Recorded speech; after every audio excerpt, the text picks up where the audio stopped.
Assalamualaikum warahmatullahi wabarakatuh. Waalaikumsalam. Salam hormat kepada semua pemirsa.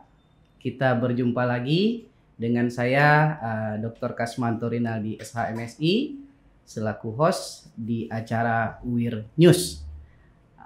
Ruang akademisi mendedah informasi. Alhamdulillah pada kali ini kita kedatangan tamu ya yang cukup jauh dari ibu kota Jakarta. Beliau adalah Deputi Bidang Koordinasi Ekonomi Makro dan Keuangan. Beliau salah satu orang yang cukup matang di bidang perekonomian yang ada di negara kita, dan juga beliau banyak membuat karya-karya buku. Saya tadi sudah baca buku-buku beliau, dan beliau juga punya cukup banyak pengalaman di Bank Indonesia. Beliau juga sebelumnya menamatkan studi S2 di USA dan menamatkan pendidikan doktoralnya di Fakultas Ekonomi dan Bisnis Universitas Indonesia. Selamat datang Pak Dr. Iskandar Simorangkir SAMA. Selamat datang juga. Terima kasih banyak atas undangannya. Sehat Pak? Sehat selalu. Ya. Tamu yang kedua juga yang tidak asing lagi ya untuk pemirsa, khususnya di wilayah Sumatera. Beliau adalah guru besar di bidang hukum hak kekayaan intelektual. Beliau adalah Prof. Safrinaldi SHMCL. Selamat datang Prof. Terima kasih Pak Dr. Kasmanto. Siap.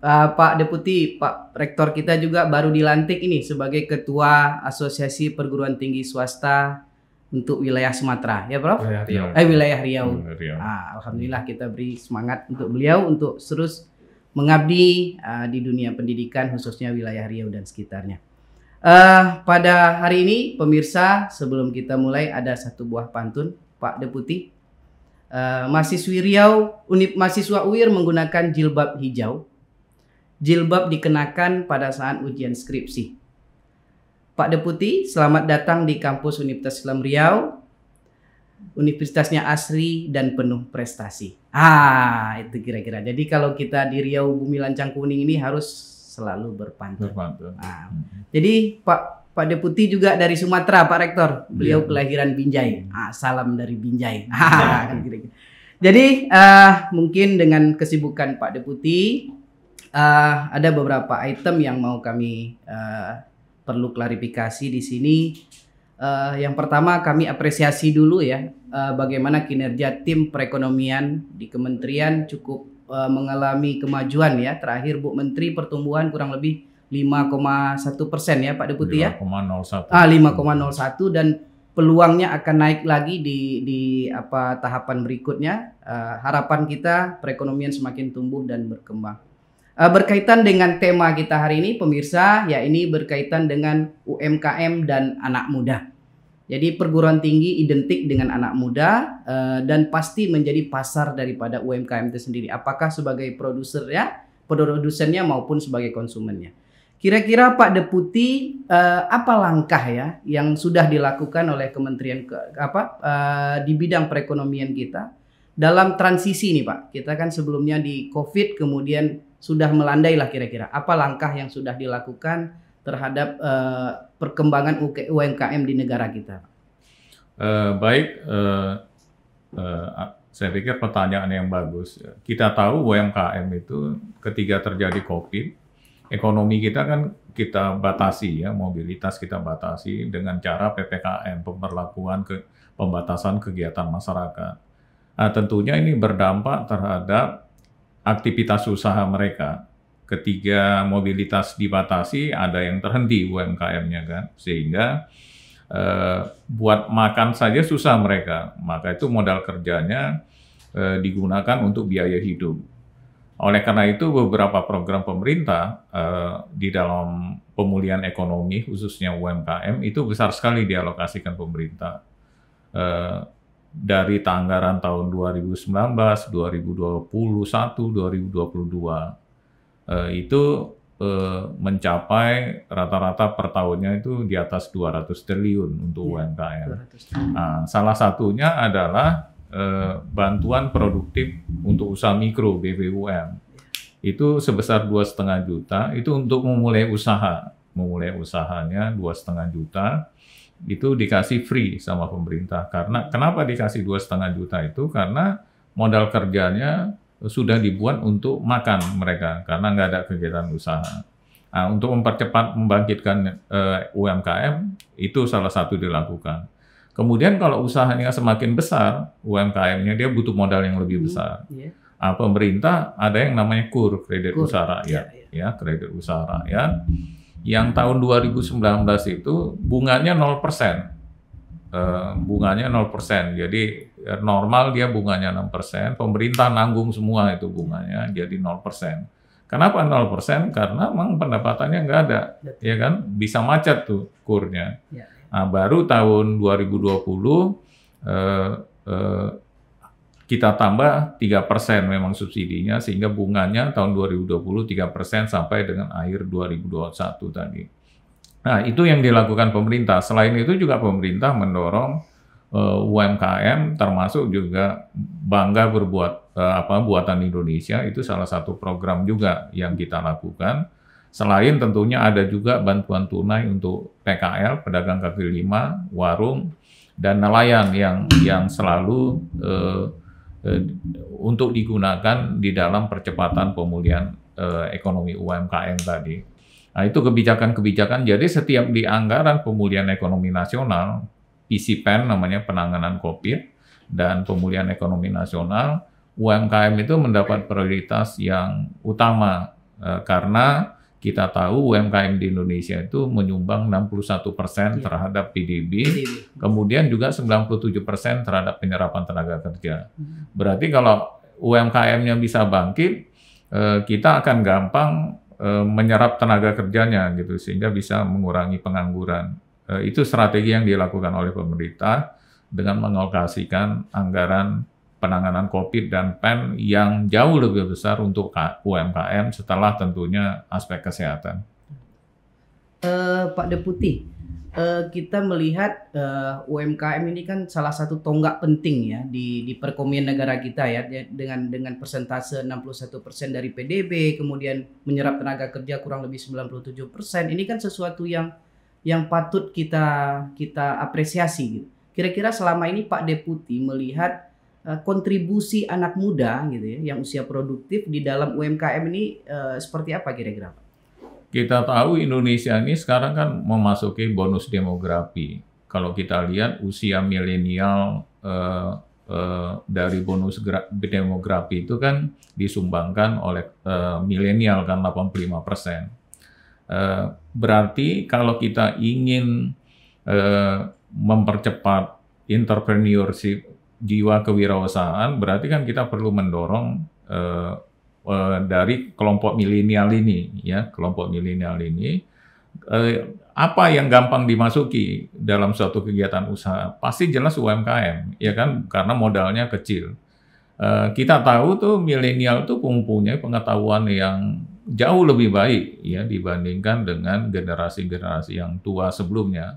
Maka itu salah satu cara adalah sebenarnya bagaimana kita memanfaatkan bonus demografi melalui kelompok milenial ini untuk membuka usaha-usaha baru. Salah satu pengalaman saya di beberapa universitas itu, beberapa universitas membentuk yang namanya inkubasi bisnis untuk UMKM. Seperti yang saya kemukakan tadi, UMKM kan paling gampang dimasuki, punya modal sedikit, kita punya skill, pengetahuan yang baik ya di bidang itu, rata-rata mahasiswa kan punya.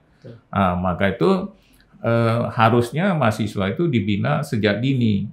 Maka itu pemerintah memang menargetkan untuk wirausaha ini di atas 4%. Kalau sekarang kan baru 3%-an ya wirausahawan muda di Indonesia. Sehingga diharapkan nanti muncul bibit-bibit baru wirausahawan dari kalangan kelompok kampus. Misalkanlah contoh, Bukalapak. Kita tahu tuh kan Bukalapak kan berkembangnya dari anak-anak muda, ya kan, sehingga bisa berkembang sekarang. Nah, kita harapkan juga di UIR muncul gitu, Universitas Islam Riau itu. Bagaimana caranya? Caranya harusnya dengan inkubasi bisnis. Tadi waktu di tempat Pak Rektor, saya kemukakan, Pak Rektor, itu perlu dibangun inkubasi bisnis di Universitas Islam Riau ini supaya nanti terbentuk wirausaha muda yang baru gitu ya. Bagaimana mereka memulai usaha, melakukan start bisnisnya, kemudian dengan pengetahuan mereka yang cukup, seperti misalkan tadi saya lihat agro ya waktu di pameran, dengan mengoptimalkan pengetahuannya misalkan di agro bisnis tadi, dia bisa membuat usaha baru, menyerap tenaga kerja, sehingga kita bisa mendorong UMKM ini bisa tumbuh cepat dan lebih produktif ya. Jadi bukan dengan produktivitas yang lebih tinggi dibandingkan dengan generasi yang lebih tua, seperti itu. Nah. Mungkin untuk Pak Deputi dapatkan informasi mungkin dari Pak Rektor juga tadi sudah disampaikan, jumlah mahasiswa kita adalah salah satu jumlah mahasiswa yang terbesar di universitas swasta di Sumatera. Kira-kira yang Pak Deputi bisa lihat potensi di bidang apa kira-kira yang bisa dikelola oleh Universitas Islam Riau kira-kira Pak Deputi? Jadi seharusnya mungkin siapa tahu bisa bekerja sama dengan kementerian misalnya.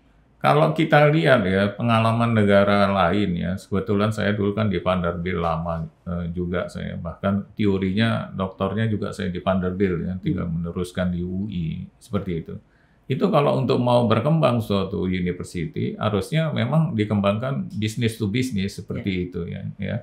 Maka itu salah satu caranya ya universitas itu juga membentuk unit bisnis sebagai salah satu basis daripada pendapatan mereka seperti itu ya. Misalkanlah contoh ini untuk yang universitasnya ya, nanti mahasiswanya berikutnya saya jelaskan. Misalkanlah semacam bisa misalkan kerjasama model sistem pembayaran kayak bisa KRIS kayak dari BI itu Quick Response, kemudian bisa sebagai agen bank dia kayak gitu ya bisa, atau juga seperti di tempat saya karena ada inklusi keuangan, karena saya kan sekretaris Dewan Nasional Keuangan Inklusif, saya juga sekretaris Komite Pembiayaan UMKM ya.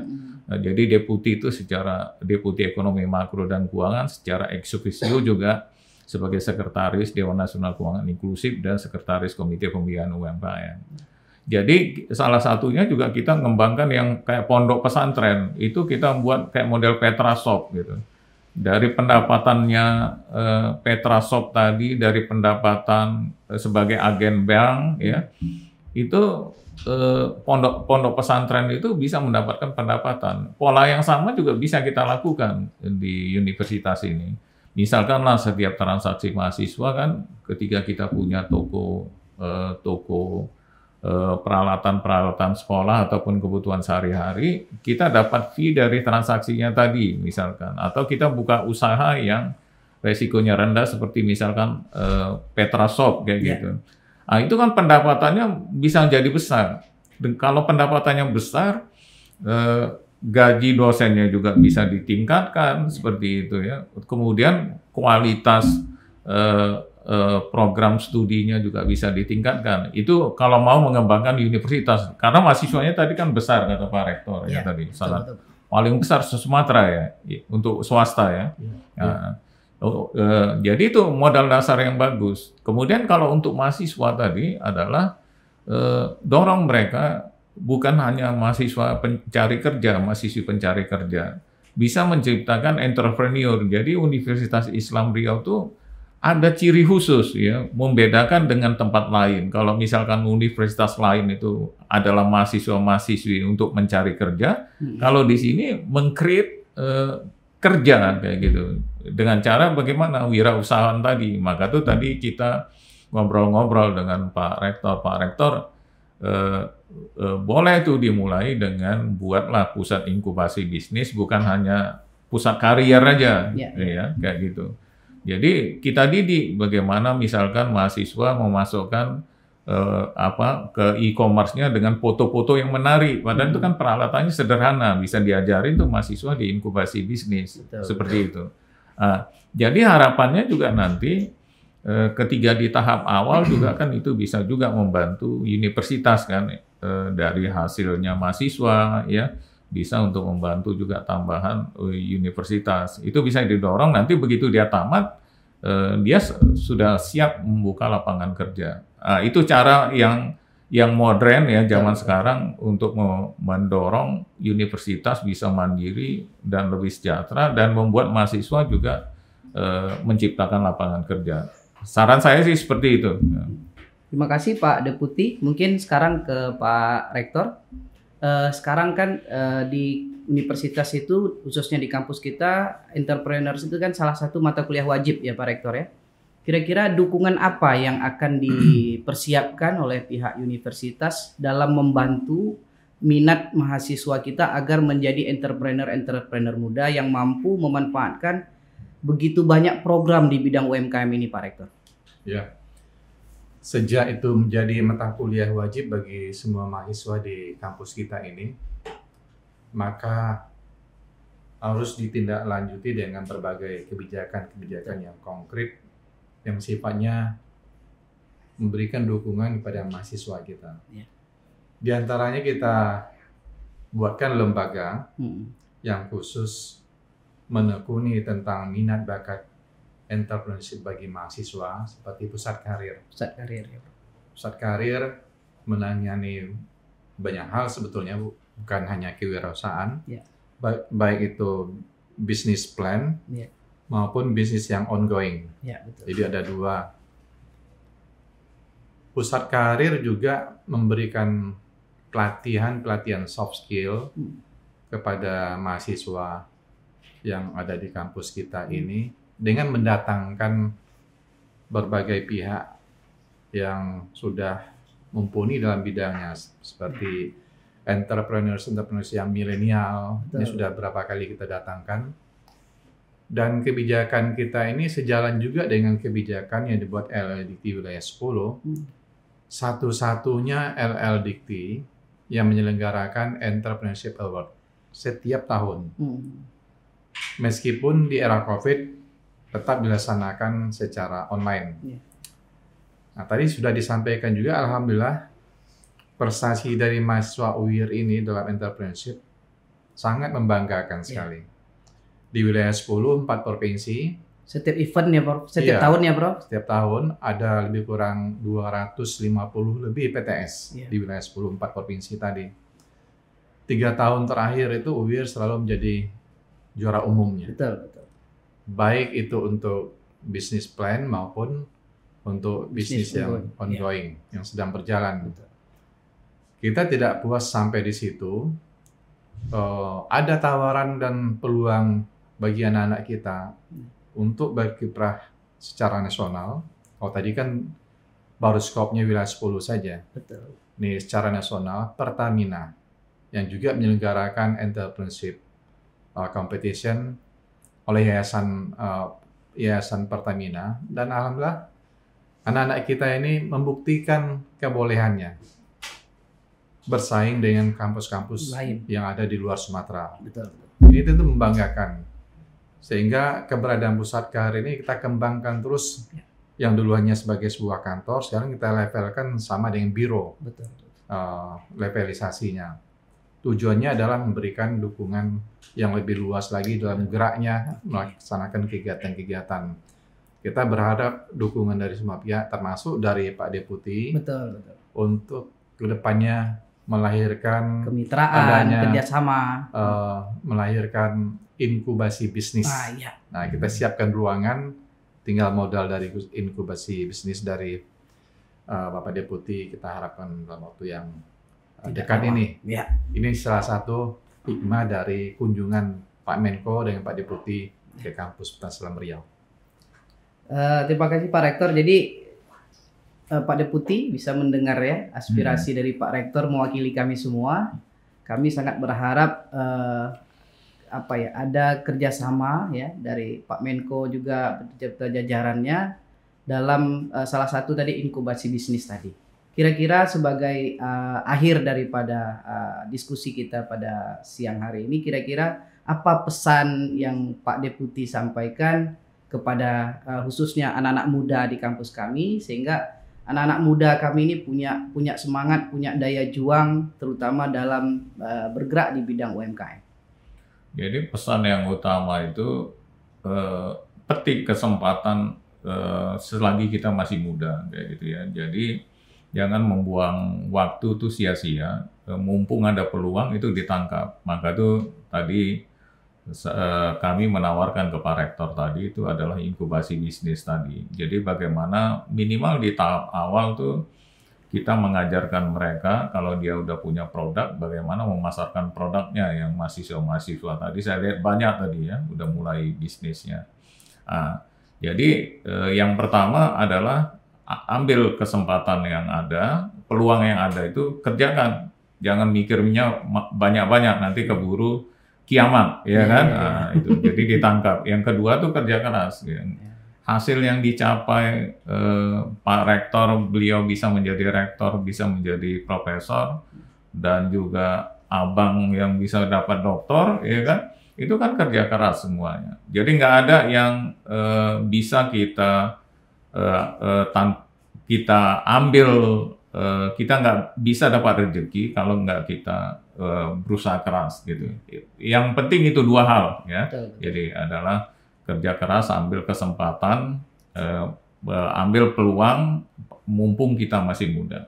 Itu yang saya bisa pesankan kepada kaum milenial, khususnya mahasiswa-mahasiswi yang ada di Universitas Islam Riau. Kalau bisa melakukan itu, saya yakin mahasiswa-mahasiswi Universitas Islam Riau itu bisa maju ke depan. Amin, amin ya rabbal alamin. Pemirsa, mahasiswa sekalian yang menyaksikan acara ini, kita bisa dengar apa tadi motivasi, dorongan dari Pak Deputi. Mungkin sebagai closing, Pak Rektor, kira-kira apa harapan Pak Rektor untuk mahasiswa kita ke depannya, dan juga mungkin untuk Pak Deputi, kira-kira Pak Rektor? Pada mahasiswa UIR, tetap semangat dan lebih semangat lagi menatap masa depan, dan yang harus dipikirkan adalah jangan sebagai pencari kerja, tapi jadilah orang yang memberi pekerjaan. Setidak-tidaknya untuk diri sendiri. Kalau bisa ya untuk orang lain, untuk meng-create lapangan kerja dan membantu tanggung jawab pemerintah menciptakan lapangan pekerjaan. Jadilah entrepreneurs milenial yang membanggakan kampusnya, alma maternya, daerah, dan negara yang kita cintai, Republik Indonesia ini. Ya, luar biasa. Terima kasih Pak Deputi dan Pak Rektor menyita waktunya di sela-sela kesibukan sehari-hari. Pemirsa semua, cukup banyak hikmah yang bisa kita ambil dari dua narasumber kita yang luar biasa, dari Pak Deputi dan dari Pak Rektor. Singkat cerita adalah anak muda harus berjuang ya, karena meraih prestasi itu, apalagi menjadi entrepreneur, bergerak di bidang UMKM itu tidak mudah. Terus berjuang sehingga menjadi mahasiswa yang meng-create dunia kerja, bukan pencari kerja. Demikian diskusi kita pada siang hari ini dengan tema UMKM dan anak muda. Jaya selalu UMKM Indonesia, jaya selalu anak muda. Mohon maaf atas segala kesalahan. Assalamualaikum warahmatullahi wabarakatuh. Waalaikumsalam.